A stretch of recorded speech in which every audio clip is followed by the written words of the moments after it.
Tahniah kerana telah menerima kelulusan sementara bantuan tanam semula. Pekebun kecil perlu menanda kawasan kebun sebelum dilawat oleh pegawai bertugas. Batu sempadan hendaklah ditanda. Beberapa pendekatan tanam semula boleh dilaksanakan oleh pekebun kecil, antaranya tanam semula individu, berkelompok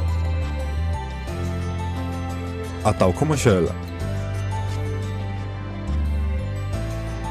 Pekebun kecil yang memilih menggunakan khidmat kontraktor seharusnya memilih kontraktor yang diyakini, memastikan kontraktor mempunyai pengalaman dalam pengurusan tanam semula dan telah menghadiri kursus yang dianjurkan oleh pihak RISDA.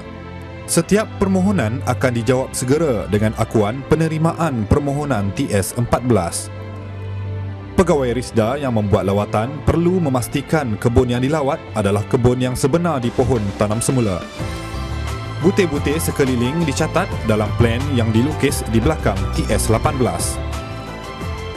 Butiran dalam TS18 meliputi keadaan pokok getah tua, keadaan tanah, tumbuhan, jenis tanah dan kawasan-kawasan lain dalam lot tersebut.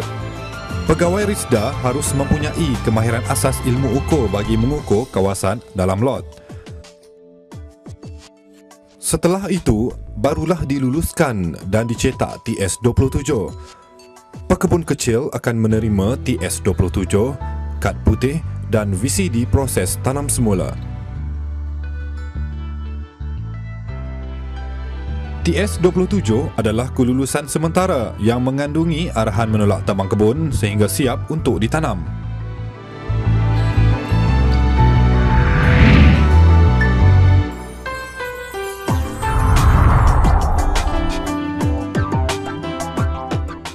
Setelah menerima kelulusan, pemohon perlu memastikan proses tolak tebang dilakukan dengan baik bagi memudahkan pelaksanaan kerja-kerja selepasnya.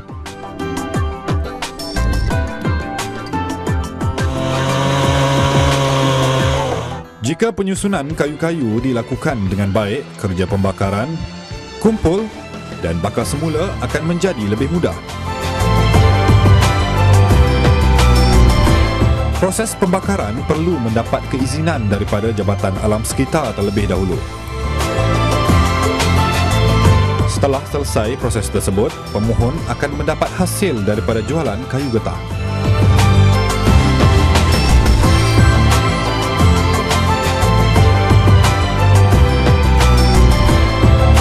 Kawasan lereng bukit yang tinggi hendaklah dibina teres.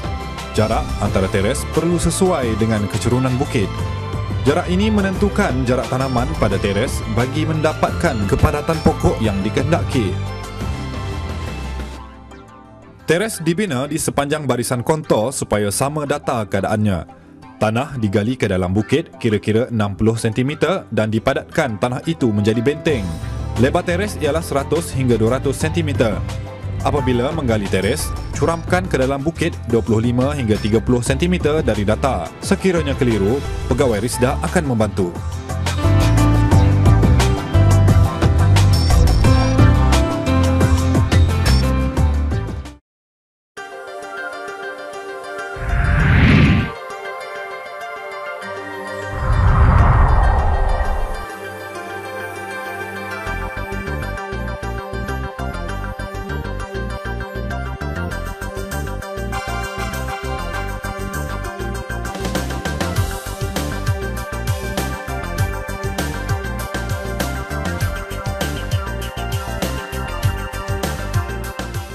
Peserta tanam semula getah digalak menggunakan jarak tanaman 6.10 meter darab 3.05 meter atau 20 kaki darab 10 kaki dengan kepadatan 538 pokok sehektar ketika menanam dan mengekalkan 500 pokok sehektar pada peringkat membuka tapak torehan. Walau bagaimanapun, pekebun kecil diberi pilihan jarak tanaman dan hendaklah mengamalkan kaedah penanaman point planting. Kaedah ini mempraktikkan penanaman satu pokok tambahan di antara pokok ke-10 dengan pokok ke-11 dalam barisan tanaman. Bagi kawasan yang berhadapan dengan masalah ternakan, pagar yang sesuai perlu dibina. Pembinaan parit sempadan yang lebarnya 8 kaki dan dalamnya sehingga 6 kaki adalah lebih murah berbanding dari membina pagar. Setelah kebun disiapkan, pemohon perlu mengembalikan kad putih atau TS28 sebagai makluman kebun telah sempurna dibersihkan sebagaimana yang diarahkan melalui kelulusan TS27.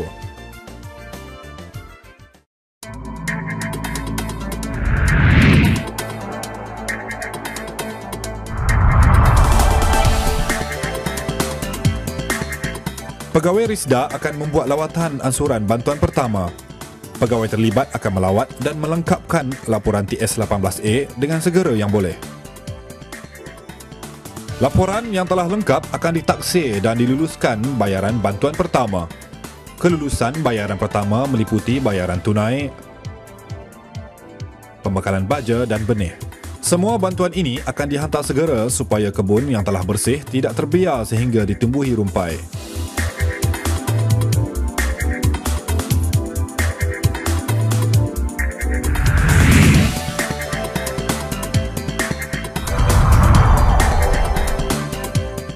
Klon-klon yang dikeluarkan dari tapak semaian Risda adalah dari klon yang tinggi hasilnya.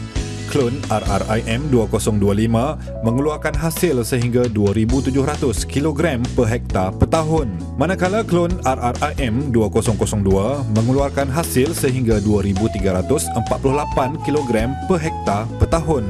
Setelah diterima, anak-anak getah ini perlu segera ditanam.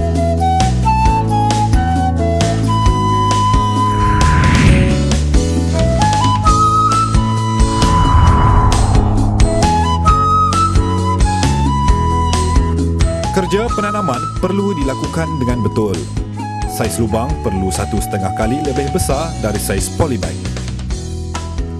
Benih janganlah berdaun muda. Daun-daun benih yang ditanam sewajarnya berkeadaan keras.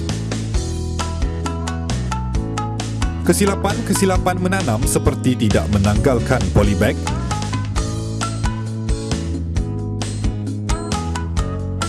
tidak menambusi tapak cantuman dan menanam pada keadaan condong tidak sepatutnya dilakukan.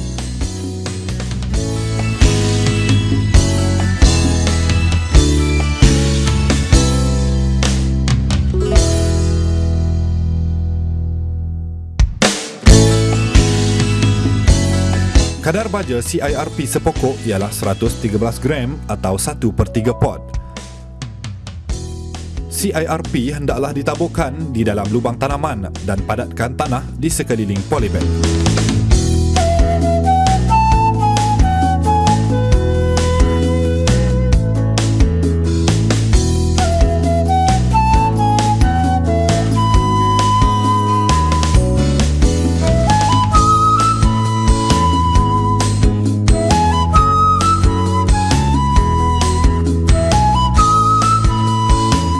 Dalam lubang tanaman pula, biarlah dapat menambusi tapak cantuman.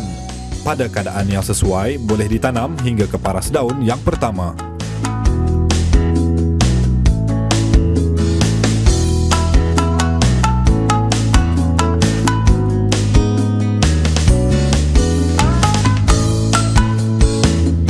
Bagi kawasan yang banyak penyakit akar, digalakkan menabur belerang bersama baja CIRP semasa menanam.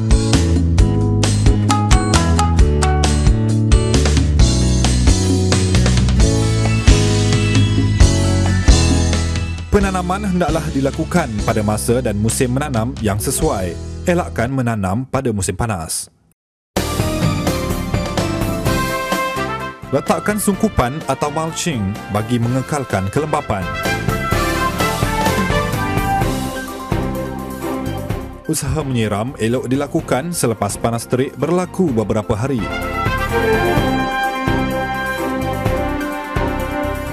Setelah kerja penanaman, kerja-kerja penyeliaan seperti merumpai dijalankan berhati-hati agar tidak mengganggu fizikal pokok yang ditanam. Penggunaan racun harus dijalankan mengikut peraturan. Pada peringkat awal, elakkan dari menggunakan racun serap untuk rumpai berdaun lebar. Penggunaan pam galas adalah lebih baik daripada pam bermotor pada masa pokok masih kecil.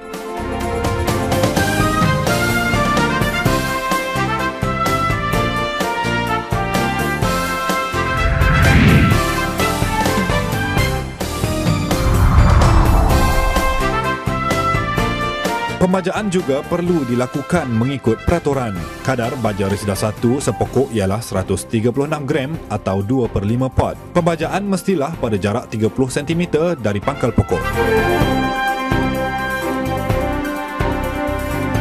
Bagi mencapai matlamat batang licin dan kemas, cantasan terkawal mestilah dijalankan dengan membuang dahan paling rendah sebaik sahaja terbentuknya 3 pusaran dahan pada pokok. Pada dasarnya, pokok getah tidak dibenarkan berdahan sehingga mencapai ketinggian 300 cm bagi menyenangkan kerja penurehan.